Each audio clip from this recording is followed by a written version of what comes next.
Welcome to Locker Room Talk. I'm your host, Terrence Summers, with head ball coach Dustin Wilson. Last Friday night, the Jackets traveled south to face the undefeated Centennial Cougars. It marked the first meeting with Centennial High for Springfield Yellow Jackets. The Cougars came out and couldn't do much wrong, attacking the Jackets through the air. The Jackets offensively never really found a rhythm, and the Jackets took a tough one to the chin, 35-0 in Franklin, Tennessee. The Jackets are now 2-3 on the season, with 3 losses coming at the hands of undefeated teams. Execution is what I got on that, Coach. Yeah, first of all, taking a look at somebody that you ain't never seen before, hats off to Jamal and how they do things, because that seemed pretty first class. And well, they could have scored at will the other night, just to be honest with you. Things wasn't clicking for us, and they were clicking for them. That's what happens when you learn things. And, if you want to be playing in that week in December that everybody roots for, playing in December, you've got to see teams like that and want to mimic them and want to do things they do. So hats off to them for doing it. But, yeah, just couldn't get a lot of rhythm, and it had everything to do with Centennial and not really with us. Good little place to play ball, it looked like, once we finally got there. I'm glad that trip's over with. Now next year they can come through all that traffic and get to us. But, first-class stuff, Jamal and them doing it over there in Williamson County, Dyson and them, and new little neighborhood we got to play football in, and that's one we'll mark on the calendar next year because it's just disappointing you didn't get to show the brand off. And that's one thing we want to hang our hats on around here is knowing how we do things. And we didn't have a good night, and we'll mark that one on the calendar next year to make sure we take that opportunity and don't lose that one again like we did the other night. Sir, and like you said, everything there was first class, Coach. Yep. Great facility, great atmosphere. It was. I usually, everywhere we go, we usually somehow end up back close to where y'all bus is, some back way in or something. But the other night we just parked in a regular parking lot, just walked through the front. I'm like, it's a great atmosphere. They had, tailgating going on. They had different, Like I almost had a cultural fair or had something. a Mexican Heritage Festival going on. Something. Okay, I knew it had to be something cultural. It was dope. And Williamson County gonna bring them student sections, so they are. I've never seen it. Well, I have too, actually. I think we talked about it. I seen Centennial play football one time when that Dotson, when he was a kid, played. I think they played Ravenwood when we were out of the playoffs, and me and Drew went and watched them. And that's something where I did see those student sections are stout in Williams County. Looks fun. Yeah, it looks fun. It was a great atmosphere, and as you said, like the Jackets came out and just too much. A lot of people say, "Well, the Jackets can do this." A lot of that was Centennial. Yes, Centennial's going to be a great football team, and I think they'll be playing in late in November themselves. Everybody's have their own opinion about what's going on right now, but Clarksville, Henry County, Centennial in order. If you're going to get to Thanksgiving, it's going to have to go through some of them teams that is on our schedule, whether it be us or them. But I'm sure you'll remind me in a minute about 1986 schedule. But this one's got to be up there with it. And it's good stuff, though. We're playing against good football teams, and that's what you got to do if you want to be great. So another great football team we faced, and another good community, it seemed like. And, just couldn't get anything going. It's ball sometimes.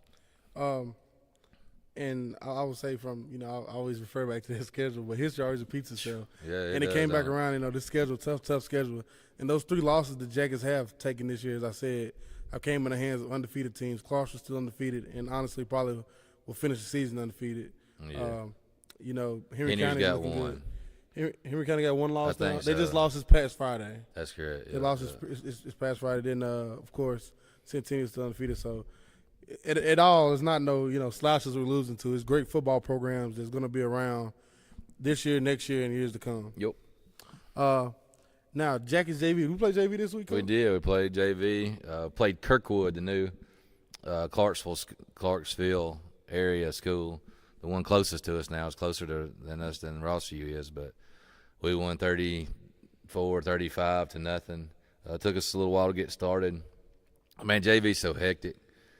You rushing out of practice, and kids are trying to eat. And Monday we wasn't in school, and it's coming on. We're trying to get prepped for our Monday Portland day, but come around second quarter, we got to going, and those young kids did what they've been doing all year and having a lot of fun. And lines up front looking really good with execution and size, and got some skilled kids we're mixing in. And, some of them are playing some ball on Friday nights too, so trying to manage not playing too much ball, like not a rule, just you don't want them to play too much ball. You know, you save them like it's just football's physical and tough. But they've been doing good. And Monday night they got our week started again like we have all year. So it's been a good week so far, good week of prep. But, yeah, they took care of Kirkwood. I think it was 34 to nothing. But regardless, 4 or 5 touchdowns. We had a couple turnovers too, but a lot of young kids doing a lot of great things. Future looks bright. And that one was here? Was it here? It was. Okay. That one's here. Since we're playing away at Portland, we'll play Portland this coming Monday, so it will be here too for any of you guys that want to come out and watch the Future. 6 o'clock next Monday out here. We'll be playing Portland. I would encourage everybody to come out and see the Future Jackets. It's always a great time to see them in the JV games, you know. And we'll take a break here, and we'll come back. Friday night, the Jackets are once again on the road, but this time in familiar territory, Portland, Tennessee. And we'll get headed looking towards the Portland Panthers when we come back from break.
Welcome back to Locker Room Talk. A big region matchup with playoff implications will set the stage for the Jackets Friday night as they travel to Portland, Tennessee to face the 1-4 Portland Panthers. Portland will run the wing tee, looking for you to try to stop the run. Portland will be at home, fired up to get this win over the region opponent and a big rival Springfield Yellow Jackets is to them, Coach. Portland is currently 4th in the region, 7-5A, and the Jackets set at 5th. This one has playoff football written all over it. Yeah, the past few years we've had good, what do you call it, I guess, set up with them where it seems like that point of the year we play them, it's always been some playoff implications on it. It don't matter if it was 2 years ago, 3 years ago, we clinched, I think, the 1 seed maybe up there. And I remember off the field telling every group, y'all want a region championship. Every 4 years. I remember that conversation taking place on it. Last year, I think it may have had home field implications on it as we played in that point. And, this year we get a new scheduling matrix. TSSAA pulls all our region schedules, and it just lands as our second region week. So we're 0-1 in the region, and we want to get in the playoffs. You got to win some region games. So this is the second one, and we played Portland in varsity and JV for quite a few years in a row. So this age group, this generation group knows about Portland, knows it's been fun, played battles with them in JV. So, it's a rivalry for sure. It's a rivalry when kids think it's important. So it's good for them. Because you take probably, I guess, my age group, we didn't never play Portland. Yep. So and we might be the only group that didn't. Probably 2008, I don't think they may have Portland on the schedule. So from 2008 to 2014, Springfield and Portland didn't meet. But since then, like you said, since 2015, Yeah. the Jackets and the Pullens have met every year because we've been in the region together. Well, you look at our my age too. We played them. Who was it? The '95 graduates. So the '94 team. After we won state was my freshman year. Our last game that year was at Portland. Yep. So that was a semifinal loss. And then I don't think we never played them maybe in high school after that. So there's been stretches. But you talking about communities that are like older schools that got a lot of pride. And, you talk late 80s, early 90s football. Drew's years too, those early 2000s, there were some battles with Portland. So quite a few people got some stories to tell about Springfield and Portland. So they ought to be, that sets up for them stands to be right. So it sets up for them good to be getting after it and hopefully get loud and get some support up there. And, not knocking anything, but in previous years, this game kind of hasn't really, it's been a big game. Mm-hmm. But it's kind of felt like, Jackets will probably get them. We probably get them. Yep. This may be the first year where Portland probably got a little bit of edge, like, hey, we might got a chance, guys. Watching film, he's probably like, hey, we got a chance. And, for the Jackets, this has always been a big game. For Portland, it's a big game. And always the crowd be packed out. But I feel like this year has a little more edge to it. Is it good? I'd much rather coach in one of them games. Yes, I don't sir. want to coach in one of them games where, y'all got it. Please take that noise out of here. Like, nobody wants to hear that. But, yeah, when you got a team that's competitive and they got a shot, whoever says that. But kids know the way they feel for a reason. And, it should be a good ball game. And, obviously that sets up a little bit better practice. So things have been going well. And, Springfield, Portland, Friday night means something. So it's always good high school football. Since getting back into the region with Portland in 2015, the Jackets are 8-0 versus the Panthers. Any announcement, anything you want, Coach, anything you got this week? Well, first of all, Portland, if you ain't never been there, don't put it in the high school because it ain't at the high school. So it's, what is it, East? I think it's Portland East Middle School. Yeah. It's the old high school. It's right by the old train tracks. If you've ever been there, then let's go back to the same place. It hadn't changed. But I do think they got something going on with their stand. So when you get there, you may be directed. If you're with us, then don't go sit with the purple. Like, that's all I can tell you, really. But I think they had to swap home side stadium, maybe Beaches and Portland's, and something happened in Sumner County, and that kind of started something where they check out their bleachers. So I haven't heard anything official, but we may have to sit on some temporary or the old home side for reasons of safety or condemned, maybe possibly. But Portland East Middle School, 7 o'clock Friday night. The old train comes by through there, and great atmosphere. Been a lot of Springfield football stories told from that place. So same place. Let's just get there on time where you don't miss a play and get it right for these young boys. They deserve it. Both teams do. Yeah, It's gonna be a no big doubt. game. I have no doubt in my mind at all this stadium will be packed out. If they don't, it's probably the biggest.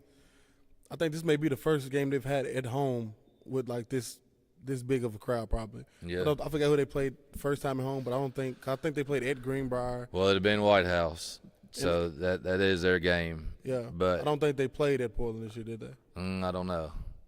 I don't know that. Okay. I know the Greenbrier game was at Greenbrier. Yeah. I think if I remember that, just because that's being county. But Beach was at Beach because I think that stadium thing affected them sitting at Beach as well. And the film that we got this past week, that county school they played, that was at a away as well. So they're probably itching to come back home. About like us, seems like it's, I don't know, some reason you put away games back to back, man. It seems like we ain't ever playing here, but It's the second time this back season to back. you done did it. I didn't do it. Don't let call TSSAA.